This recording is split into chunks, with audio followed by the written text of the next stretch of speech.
नहमदहु व नुसल्ली अला रसूलिहिल करीम अम्मा बादहु फ़अऊज़ु बिल्लाहि मिनश-शैतानिर रजीम बिस्मिल्लाहिर्रहमानिर्रहीम। मैं उम्मीद करना मेरे सारे हकीम भरा खैर व आफियत नाल होणगे। सब भरावां नूं मेरी तरफों अस्सलामु अलैकुम। अज मैं जिहड़ा नुस्खा भरावां दी खिदमत दे विच पेश करन डिया वां ओह वे नमक दा ते शोरे दा तेल कैमल नार। इस तेल दी खसीयत ये वे कि ये तेल जिस वेले ला के रखिए जम जांदा है, अग दे उत्ते रखिए बिल्कुल नरम अग दे उत्ते तेल हो जांदा है। इहदे विच पारा जिहड़ा अगर पा के पकाया जाए ते पीले रंग दा बावजन बरामद हुंदा है। अगरचे इहदे विच हड़ताल वर्किया पकाई जाए कैम हुंदी है, जारी हुंदी है और गवासी हुंदी है। इस तेल दे नाल नशादर दा तेल भी कीता जांदा है। बड़ी ज़बरदस्त चीज़ है। भरावां दी खिदमत दे अंदर पेश करन लगा वां, लेकिन इस तो पहलां मैं एक सारे अपने भरावां नाल इल्तजा करना, गुजारिश करना वां, अगर इस चैनल दे नां ते कोई बंदा तुहाडे कोलों कोई 1 रुपये दी भी डिमांड करे ते ओह समझ लिओ कि ओह मेरी तरफों कोई नहीं इहो जिहा सिलसिला है, ओह बिल्कुल फेक है। जिस बंदे ने तुहाडे कोलों पैसे लै के ते तुहानूं कम्म सिखाना है या तुहानूं कोई लालच दे के तुहाडे कोलों पैसे लैणे ने ते एह समझ लो कि उस बंदे नूं खुद ही कोई शै नहीं आउंदी, ओह बंदा फराडिया है। इहो जे बंदे तो बिल्कुल दूर रहना। कम आउंदा है इंसान नूं खुद जिस वेले इंसान मेहनत करदा है ते फिर उन्होंने पता लगदा है कि मैं किस तरीके नाल कम करना है। कम वो हुंदा है जिहड़ा तुसीं अपने हत्थ नाल करना जाणदे हो। इस वास्ते किसे नूं भी कोई बंदा मसलन जिस वेले दोस्त हजरात कमेंट वगैरह करदे ने, मैं शिंगरफ मोमिया दे बारे विच वीडियो जिहड़ी है ओह दित्ती है। ਉਹਦੇ ਤੇ ਕਮੈਂਟ ਆਏ ਸਨ ਕਿ ਤੁਸੀਂ ਸ਼ਿੰਗਰਫ ਜਿਹੜਾ ਉਹ ਕਿੰਨੇ ਦਾ ਮੋਮ ਕਰਕੇ ਦਿਓਗੇ। ਮੈਂ ਉਸ ਚੀਜ਼ ਨੂੰ ਉੱਦੇ ਨਜ਼ਰ ਰੱਖਦਿਆਂ ਇਹ ਚੀਜ਼ ਤੋਂ ਆਗਾਹ ਕਰਨ ਡਿਆ ਵਾਂ ਕਿ ਕਮੈਂਟ ਜਿਸ ਵੇਲੇ ਪੜ੍ਹਦੇ ਨੇ ਨਾ ਜਿਹੜੇ ਲੋਕ ਧੋਖਾ ਫਰਾਡ ਕਰਨ ਵਾਲੇ ਨੇ, ਤੇ ਫਿਰ ਉਹ ਇਸ ਚੀਜ਼ ਦਾ ਫਾਇਦਾ ਉਠਾਉਂਦਿਆਂ ਹੋਇਆਂ ਉਹ ਰਾਬਤਾ ਕਰਦੇ ਨੇ ਬੰਦਿਆਂ ਨਾਲ। ਠੀਕ ਹੈ, ਬਾਰੋ ਬਾਰ ਆਪਣਾ ਨੰਬਰ ਦਿੱਤਾ। ਮੈਂ ਇਸੇ ਤੋਂ ਨਾ ਫੇਕ ਨੰਬਰ ਦਿੱਤਾ ਆਪਣਾ, ਨਾ ਮੈਂ ਰੀਅਲ ਨੰਬਰ ਦਿੱਤਾ ਹੈ। ਮੇਰੇ ਚੈਨਲ ਦੇ ਉੱਤੇ ਕੋਈ ਕਿਸੇ ਕਿਸਮ ਦਾ ਕੋਈ ਨੰਬਰ ਨਹੀਂ ਲੱਗਾ। ਜੋ ਕੁਛ ਮੇਰੇ ਇਲਮ ਦੇ ਵਿੱਚ, ਜੋ ਕੁਛ ਮੇਰੇ ਪ੍ਰੈਕਟੀਕਲ ਦੇ ਵਿੱਚ, ਮੈਂ ਉਹ ਭਰਾਵਾਂ ਦੀ ਨਜ਼ਰ ਅੱਲਾ ਪਾਕ ਨੂੰ ਹਾਜ਼ਰ ਨਾਜ਼ਰ ਜਾਣਦਿਆਂ ਹੋਇਆਂ ਮੈਂ ਪੇਸ਼ ਕਰ ਦਿੰਦਾ ਵਾਂ। ਅੱਗੋਂ ਆਪਣੀ ਸਮਝ ਨਾਲ, ਆਪਣੇ ਅਕੀਦੇ ਨਾਲ ਤੁਸਾਂ ਇਹਦੇ ਕੋਲੋਂ ਕੰਮ ਲੈਣਾ। ਕੋਈ ਵੀ ਕੰਮ ਜਿਹੜਾ ਉਹ ਅੱਲਾ ਪਾਕ ਦੀ ਰਜ਼ਾ ਤੋਂ ਬਗੈਰ ਨਹੀਂ ਹੁੰਦਾ। ਅਗਰਚੇ ਅੱਲਾ ਪਾਕ ਨੇ ਨਸੀਬ ਦੇ ਅੰਦਰ ਕੋਈ ਐਸੀ ਚੀਜ਼ ਲਿਖੀ ਹੋਏ ਤੇ ਉਹ ਕਿਸੇ ਨਾ ਕਿਸੇ ਬਹਾਨੇ ਨਾਲ ਇਨਸਾਨ ਨੂੰ ਮਿਲ ਜਾਂਦੀ ਹੈ। ਮੈਂ ਇਸ ਚੀਜ਼ ਦੀ ਵੀ ਤਕੀਦ ਕਰਨਾ ਵਾਂ ਕਿ ਹਰ ਕੰਮ ਛੱਡ ਕੇ ਇਸੇ ਚੀਜ਼ ਉੱਤੇ ਮਤਵੱਕਲ ਨਹੀਂ ਹੋਣਾ ਚਾਹੀਦਾ। ਇਨਸਾਨ ਨੂੰ ਦੁਨੀਆ ਦੇ ਕੰਮ ਜਿਹੜੇ ਨੇ ਉਹ ਨਹੀਂ ਛੱਡਣੇ ਚਾਹੀਦੇ, ਨਹੀਂ ਤੇ ਇਨਸਾਨ ਬੇਕਾਰ ਹੋ ਜਾਂਦਾ। ਤੁਸੀਂ ਫਸਟ ਨੰਬਰ 'ਤੇ ਆਪਣੇ ਬੱਚਿਆਂ ਦਾ ਰਿਜ਼ਕ ਕਮਾਉਣਾ ਜਿਸ ਤਰੀਕੇ ਕਾਰ ਨਾਲ ਵੀ, ਅਗਰਚੇ ਇਸ ਤਰੀਕੇ ਕਾਰ ਨਾਲ ਅੱਲਾ ਪਾਕ ਨੇ ਤੁਹਾਡੇ ਨਸੀਬ 'ਚ ਲਿਖਿਆ ਤਾਂ ਉਹ ਵੀ ਲਾਜ਼ਮੀ ਤੁਹਾਨੂੰ ਵੀ ਮੁਯੱਸਰ ਹੋ ਜਾਣਾ। ਅਤੇ ਕੰਮ ਕਰਨ ਨਾਲ ਇਨਸਾਨ ਨੂੰ ਕੰਮ ਆਉਂਦਾ। ਇੱਕ ਮਾਮੂਲੀ ਜਿਹਾ ਕੰਮ ਹੈ, ਅਗਰ ਮੇਰੀ ਗੱਲ ਗਲਤ ਹੋਏ ਤਾਂ ਮੈਂ ਇਹਦਾ ਅੱਗੇ ਜਾ ਕੇ ਵੀ ਜਵਾਬ ਦੇਵਾਂ, ਲੇਕਿਨ ਇੱਕ ਮਾਮੂਲੀ ਜਿਹਾ ਕੰਮ ਹੈ ਅੱਖਾਂ ਦੇ ਸਾਹਮਣੇ, ਜਿਹਨੂੰ ਕੋਈ ਕੰਮਾਂ 'ਚੋਂ ਕੰਮ ਨਹੀਂ ਜਾਣਦਾ, ਜਿਹਨੂੰ ਕੋਈ ਕੰਮ ਨਾ ਆਉਂਦਾ ਹੋਏ ਅਤੇ ਉਹ ਇਹ ਗੱਲ ਆਂਦਾ ਮੈਂ ਮਿਸਤਰੀ ਦੇ ਪਿੱਛੇ ਦਿਹਾੜੀ ਲਾ ਆਉਂਦਾ ਜਾ ਕੇ। ਕਿੱਥੇ ਗਿਆ ਹਾਂ ਮੈਂ ਮਿਸਤਰੀਆਂ ਨਾਲ ਦਿਹਾੜੀ ਲਾ ਕੇ ਆਇਆ। ਯਾਨੀ ਇਸ ਕੰਮ ਨੂੰ ਕੋਈ ਕੰਮਾਂ 'ਚੋਂ ਕੰਮ ਨਹੀਂ ਗਿਣਿਆ ਜਾਂਦਾ।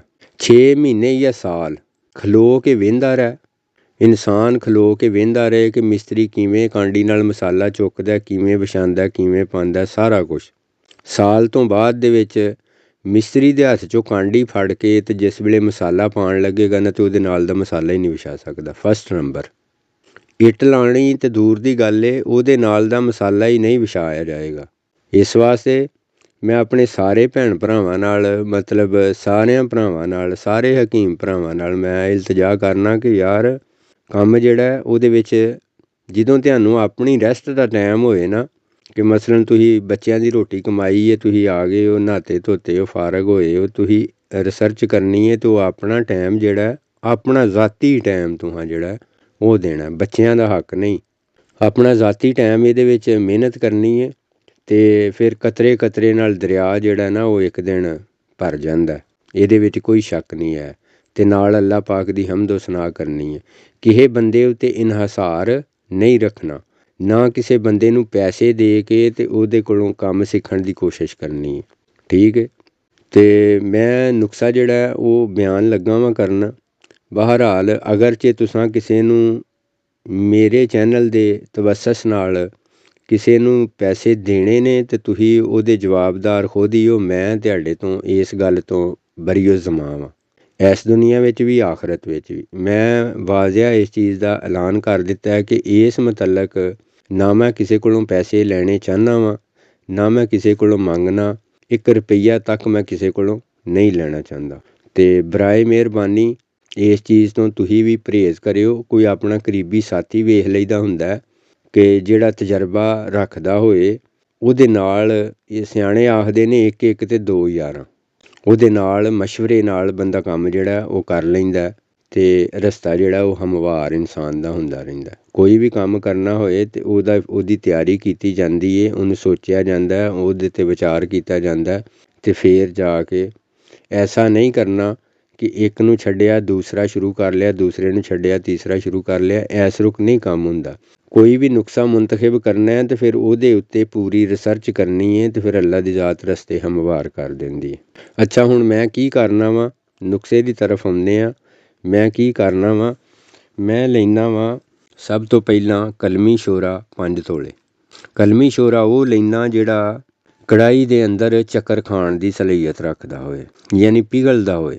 5 ਤੋਲੇ ਕਲਮੀ ਸ਼ੋਰਾ ਅਤੇ 5 ਤੋਲੇ ਸ਼ੀਸ਼ਾ ਨਮਕ ਸਾਫ ਸੁਥਰਾ ਕ੍ਰਿਸਟਲ ਲੈ ਕੇ ਸ਼ੀਸ਼ੇ ਨੂੰ ਮੈਂ ਬਰੀਕ ਪੀਸ ਲੈਂਦਾ, ਬਿਲਕੁਲ ਖਫੀਫ ਪਾਊਡਰ ਕਰ ਦਿੰਦਾ। ਅਗਰ ਬਰੀਕ ਨਾ ਪੀਸਿਆ ਹੋਏ ਅਤੇ ਫਿਰ ਹੁੰਦਾ ਕੀ ਹੈ ਕਿ ਉਹ ਪਟਾਕੇ ਮਾਰਦਾ।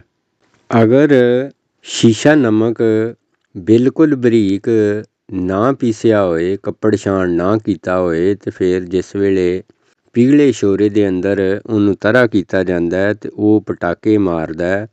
ਲਿਹਾਜ਼ਾ ਇਨਸਾਨ ਦੇ ਆਪਣੇ ਜਿਸਮ ਉੱਤੇ ਵੀ ਪੈ ਸਕਦਾ ਹੈ, ਇਸ ਵਾਸਤੇ ਉਹਨੂੰ ਮੈਂ ਬਰੀਕ ਪੀਸ ਲੈਂਦਾ ਵਾਂ। ਮੈਂ ਸਿਰਫ ਇਸ ਤੋਂ ਇਹਨਾਂ ਚੀਜ਼ਾਂ ਦਾ ਵੇਰਵਾ ਕੱਢਣਾ ਵਾ ਕਿਉਂਕਿ ਇਹ ਕੰਮ ਹੱਥੀਂ ਕੀਤੇ ਨੇ, ਅਤੇ ਜਿਹੜੀ ਇਨਸਾਨ ਖੁਦ ਗਲਤੀ ਕਰੇ ਮੈਂ ਕੋਸ਼ਿਸ਼ ਕਰਨਾ ਕਿ ਅਗਲੇ ਕੋਲੋਂ ਉਹ ਗਲਤੀ ਨਾ ਹੋਏ, ਤਾਂ ਕਿ ਉਹ ਸਿੱਧੇ ਰਸਤੇ 'ਤੇ ਉਹਨੂੰ ਗਾਈਡਲਾਈਨ ਜਿਹੜੀ ਉਹ ਸਿੱਧੀ ਮਿਲ ਜੇ ਅਤੇ ਉਹ ਆਸਾਨੀ ਨਾਲ ਇਹਨੂੰ ਅਬੂਰ ਕਰ ਸਕੇ। ਹੁਣ ਕੜਾਹੀ ਨਿਆਰੇ ਵਾਲੀ ਲੈ ਕੇ ਉਹਦੇ ਵਿੱਚ ਕਲਮੀ ਸ਼ੋਰਾ ਪਾ ਕੇ ਉਹਨੂੰ ਰੱਖ ਦੇਣਾ ਚੁੱਲ੍ਹੇ ਦੇ ਉੱਤੇ। ਅੱਗ ਤੇਜ਼ ਹੁੰਦੀ ਹੈ, ਮੈਂ ਤਾਂ ਅਮਲ ਕਰਨਾ ਵਾ ਥੱਲੇ ਲਾਣਾ, ਯਾਨੀ ਕਿ ਗਲਾਈ ਕਰਨ ਵਾਲਾ ਬਰਨਲ ਸਿੱਧਾ ਕਰਕੇ। ਉਹਦੇ ਵਿੱਚ ਸਹੂਲਤ ਕੀ ਹੁੰਦੀ ਹੈ ਕਿ ਜਿੰਨੀ ਤੁਸੀਂ ਅੱਗ ਤੇਜ਼ ਕਰਨੀ ਚਾਹੋ, ਜਾਂ ਮੈਂ ਜਿੰਨੀ ਅੱਗ ਤੇਜ਼ ਕਰਨੀ ਚਾਹਵਾਂ ਮੈਂ ਉਨੀ ਤੇਜ਼ ਕਰ ਲੈਂਦਾ। ਅਗਰ ਮੈਂ ਮੱਠੀ ਕਰਨੀ ਚਾਹਵਾਂ ਤਾਂ ਮੱਠੀ ਵੀ ਹੋ ਜਾਂਦੀ ਹੈ, ਯਾਨੀ ਉਹਦੇ ਵਿੱਚ ਤੇਜ਼ ਅੱਗ ਦੀ ਵਕੰਸੀ ਮੌਜੂਦ ਹੁੰਦੀ ਹੈ। ਬਰਨਲ ਥੱਲੇ ਮੈਂ ਲਾ ਦਿੰਦਾ, ਲਾ ਕੇ ਹੁਣ ਮੈਂ ਜਿਸ ਵੇਲੇ ਸ਼ੋਰਾ ਮੇਰਾ ਪਿਘਲ ਜਾਂਦਾ ਅਤੇ ਮੈਂ ਇਹਦੇ ਵਿੱਚ ਚੁਟਕੀ ਚੁਟਕੀ ਕਰਕੇ ਨਮਕ ਸ਼ੀਸ਼ਾ ਜਿਹੜਾ ਉਹਦੀ ਚੁਟਕੀ ਚੁਟਕੀ ਦਿੰਦਾ ਜਾਂਦਾ ਵਾਂ, ਅਤੇ ਹੱਤਾਂ ਕਿ ਦੋਵੇਂ ਚੀਜ਼ਾਂ ਜਿਹੜੀਆਂ ਨੇ ਮੇਰੀਆਂ ਉਹ ਪਿਘਲ ਕੇ ਪਾਣੀ ਦੀ ਮਾਨਦ ਯੱਕ ਜਾਨ ਹੋ ਜਾਂਦੀਆਂ।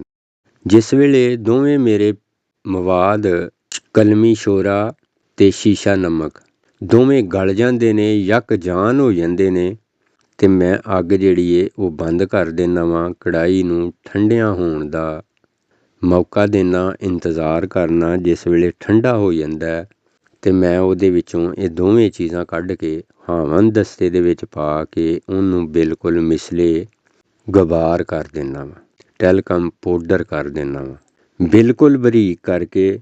ਉਸੇ ਰੋਕੀ ਪਹਿਲੇ ਤਰੀਕੇ ਨਾਲ ਕੱਪੜ ਛਾਣ ਵਗੈਰਾ ਕਰਕੇ ਇਹਨੂੰ ਮੈਂ ਤਿਆਰ ਕਰਕੇ ਰੱਖ ਲੈਂਦਾ। ਹੁਣ ਮੈਂ ਲੈਂਦਾ ਇੱਕ ਬੀਕਰ, ਬੀਕਰ ਲੈ ਕੇ ਸ਼ੀਸ਼ੇ ਦਾ ਬੀਕਰ ਲੈ ਕੇ ਉਹਦੇ ਵਿੱਚ ਮੈਂ ਇਹ 10 ਤੋਲੇ ਮਵਾਦ ਜਿਹੜਾ ਉਹ ਕਿਸ ਤਰੀਕੇ ਨਾਲ ਪਾਉਂਦਾ ਵਾਂ। ਪਹਿਲਾਂ 10 ਤੋਲੇ ਪਾ ਦਿੰਦਾ, ਉਹਦੇ ਵਿੱਚ ਇਹ ਦੋਵੇਂ ਚੀਜ਼ਾਂ ਲਾਹਰੇ 5-5 ਤੋਲੇ ਲਈਆਂ ਸਨ।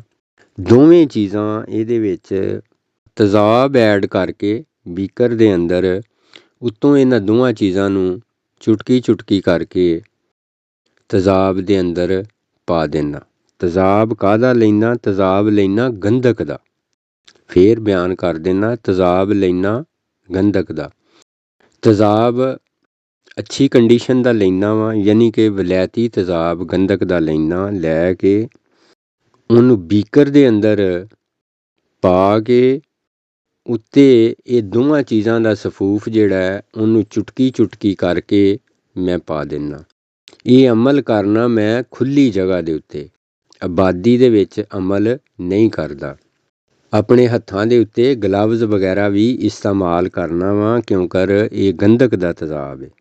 ਇਹਨੂੰ ਜਦੋਂ ਵੀ ਇਸਤੇਮਾਲ ਬੰਦਾ ਕਰੇ, ਅਗਰ ਕੋਈ ਮੇਰਾ ਨਵਾਂ ਭਰਾ ਹੋਏ, ਉਹਦੇ ਕੋਲ ਥੀਵਰੀ ਨਾ ਹੋਏ, ਤੇ ਫਿਰ ਉਹ ਕਿਸੇ ਆਪਣੇ ਸਾਥੀ ਹਕੀਮ ਭਰਾ ਨੂੰ ਲਾਗੇ ਜਿਹੜਾ ਰਹਿੰਦਾ ਹੋਏ ਉਹਨੂੰ ਪੁੱਛ ਕੇ ਇਹਨੂੰ ਯੂਜ਼ ਕਰਨਾ। ਠੀਕ ਹੋ ਗਿਆ। ਇਹਨੂੰ ਮੈਂ ਕਰਨਾ ਖੁੱਲ੍ਹੀ ਜਗ੍ਹਾ ਉੱਤੇ, ਜਿੱਥੇ ਕਿਉਂਕਿ ਤੇਜ਼ਾਬ ਗੰਧਕ ਜਿਹੜਾ ਇਹਦਾ ਧੂੰ ਜਿਹੜਾ ਹੁੰਦਾ ਉਹ ਇਨਸਾਨੀ ਸਿਹਤ ਵਾਸਤੇ ਅੱਛਾ ਨਹੀਂ ਹੁੰਦਾ। ਇਸ ਵਾਸਤੇ ਇਹਦੇ ਧੂੰ ਤੋਂ ਵੀ ਬਚਣਾ। ਮੂੰਹ ਦੇ ਉੱਤੇ ਮਾਸਕ ਵਗੈਰਾ ਔਰ ਹੱਥਾਂ ਨੂੰ ਦਸਤਾਨੇ ਇਹ ਪਾ ਕੇ ਕੰਮ ਕਰਨਾ। ਇਹਨੂੰ ਮੈਂ 12 ਘੰਟੇ ਵਾਸਤੇ ਰੱਖ ਦਿੰਦਾ, ਯਾਨੀ ਦੋਵੇਂ ਚੀਜ਼ਾਂ ਤੇਜ਼ਾਬ ਦੇ ਅੰਦਰ ਐਡ ਕਰਕੇ 10 ਤੋਲੇ ਤੇਜ਼ਾਬ ਪਾਇਆ, ਨਮਕ ਸ਼ੋਰਾ ਇਹਦੇ ਵਿੱਚ ਐਡ ਕਰ ਦਿੱਤਾ। ਹੁਣ ਇਹਨੂੰ ਮੈਂ 12 ਘੰਟੇ ਵਾਸਤੇ ਰੱਖ ਦਿੰਦਾ। 12 ਘੰਟਿਆਂ ਤੋਂ ਬਾਅਦ 10 ਤੋਲੇ ਤੇਜ਼ਾਬ ਗੰਧਕ ਇਹਦੇ ਅੰਦਰ ਹੋਰ ਐਡ ਕਰ ਦਿੰਦਾ। ਜਿਸ ਵੇਲੇ ਤੇਜ਼ਾਬ ਗੰਧਕ ਇਹਦੇ ਵਿੱਚ ਹੋਰ ਐਡ ਕਰਕੇ ਹੁਣ ਇਹਨੂੰ ਮੈਂ ਰੇਤ ਜੈਂਤਰ ਰੱਖ ਕੇ ਚੁੱਲ੍ਹੇ ਦੇ ਉੱਤੇ ਪਕਾਉਣਾ ਸ਼ੁਰੂ ਕਰ ਦਿੰਦਾ, ਹੱਤਾਂ ਕਿ ਤੇਜ਼ਾਬ ਮੇਰਾ ਜਿਹੜਾ ਉਹ ਉੱਡ ਜਾਂਦਾ। ਜਿਸ ਵੇਲੇ ਤੇਜ਼ਾਬ ਉੱਡ ਜੇ, ਥੱਲੇ ਨਮਕ ਔਰ ਸ਼ੋਰਾ ਰਹਿ ਜੇ, ਇਹਦੇ ਵਿੱਚ ਮੈਂ ਫੇਰ 20 ਤੋਲੇ ਤੇਜ਼ਾਬ ਜਿਹੜਾ ਉਹ ਫੇਰ ਐਡ ਕਰ ਦੇਣਾ। ਐਸੇ ਰੋਕੀ ਜਦੋਂ ਉਹ ਵੀ ਖੁਸ਼ਕ ਹੋ ਜੇ ਫੇਰ ਐਡ ਕਰ ਦੇਣਾ, ਹੱਤਾਂ ਕਿ ਇਹਦੇ ਮੈਂ 7 ਅਮਲ ਕਰਨਾ।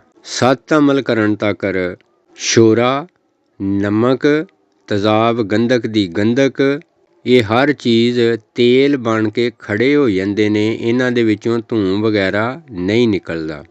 ਹੁਣ ਇਹਦੇ ਵਿੱਚ ਮੈਂ ਪਾਰਾ ਬਣਾਉਣਾ ਹੋਏ ਤੇ ਪਾਰਾ ਬਣਾ ਲੈਣਾ। ਪਾਰਾ ਬਣਾਉਣ ਦਾ ਤਰੀਕੇਕਾਰ ਇਹ ਵੇ, ਇਸ ਤੇਲ ਦੇ ਅੰਦਰੋਂ ਥੋੜ੍ਹਾ ਜਿਹਾ ਤੇਲ ਲੈ ਲਓ, ਯਾਨੀ ਕੋਈ 5 ਤੋਲੇ ਤੇਲ ਲੈ ਲਓ। ਲੈ ਕੇ ਉਹਨੂੰ ਛੋਟੀ ਕੜਾਹੀ ਵਿੱਚ ਪਾ ਕੇ ਉਹਦੇ ਵਿੱਚ ਪਾਰਾ ਪਾ ਦਿਓ।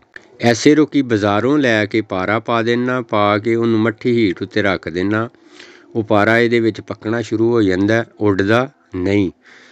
ਠੀਕ ਅੱਧਾ ਘੰਟਾ ਪਕਾਉਣ ਤੋਂ ਬਾਅਦ ਦੇ ਵਿੱਚ ਸਾਈਡ 'ਤੇ ਕਰਕੇ ਵੇਖ ਲਓ ਕਿ ਤੁਹਾਡਾ ਪਾਰਾ ਥੱਲੇ ਪਿਆ ਤਾਂ ਨਹੀਂ, ਸਾਰਾ ਪਾਊਡਰ ਫਾਰਮ ਵਿੱਚ ਆ ਗਿਆ। ਅਗਰ ਚ ਸਾਰਾ ਪਾਊਡਰ ਫਾਰਮ ਵਿੱਚ ਆ ਗਿਆ, ਉਹਨੂੰ ਮਜ਼ੀਦ 10-15 ਮਿੰਟ ਪਕਾ ਲਓ, ਕੋਈ ਹਰਜ ਵਾਲੀ ਗੱਲ ਨਹੀਂ। ਤੇਲ ਤੁਹਾਡਾ ਕੈਮਲ ਨਾ ਆ ਰਹੇ, ਉਹਨੇ ਤਾਂ ਸੜਨਾ ਕੋਈ ਨਹੀਂ।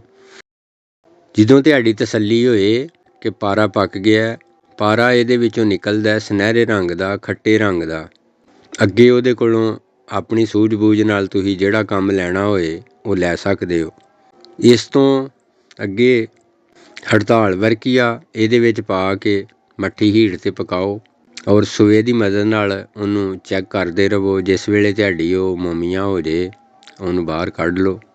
ਨਿਸ਼ਾਦਰ ਤੇਲ ਕਰਨਾ ਹੋਏ, ਇਹਦੇ ਵਿੱਚੋਂ ਤੇਲ ਲਓ, ਨਿਸ਼ਾਦਰ ਪਾ ਕੇ ਪਕਾਓ। ਨਿਸ਼ਾਦਰ ਅੱਲਾ ਪਾਕ ਦੇ ਫਜ਼ਲੋ ਕਰਮ ਨਾਲ ਇਹਦੇ ਨਾਲ ਹੀ ਤੇਲ ਹੋ ਕੇ ਖੜਾ ਹੋ ਜਾਂਦਾ। ਇਹ ਜਿਹੜਾ ਤੇਲ ਹੈ ਬੜੀਆਂ ਸਿਫਤਾਂ ਦਾ ਹਾਮਲ ਹੈ, ਭਰਾਵਾਂ ਦੀ ਨਜ਼ਰ ਕਰ ਦਿੱਤਾ। ਜਿਸ ਮੇਰੇ ਭਰਾ ਨੂੰ ਚੰਗਾ ਲੱਗੇ ਉਹ ਬਣਾ ਲੇ, ਜਿਸ ਮੇਰੇ ਭਰਾ ਨੂੰ ਚੰਗਾ ਨਾ ਲੱਗੇ ਉਹ ਨਾ ਬਣਾਏ। ਮੇਰੀ ਤਰਫੋਂ ਅੱਜ ਦੀ ਵੀਡੀਓ ਦੇ ਵਿੱਚ ਇੰਨਾ ਹੀ ਹੈ। ਵਾਸਲਾਮ।